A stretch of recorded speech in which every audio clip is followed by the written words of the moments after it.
Hey guys, today I'm going to tell you how to erase iPhone and restore from backup.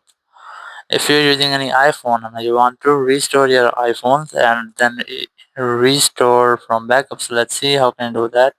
First of all, you have to make sure that you have logged in or backup your Apple account. If you have an Apple account, so you must have to remember the username and email ID.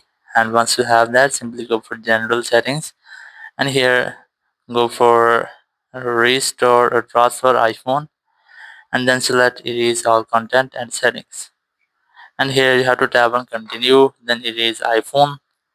And here if you have logged into your Apple account, so you must have to enter the password of your Apple account, or if you haven't, you have to enter your passcode here and it will make a restart your phone, and in this way your phone will be completely erased. Now if you want to restore your phone from backup, so you must have to enter or log into your Apple account while you are in startup signing in.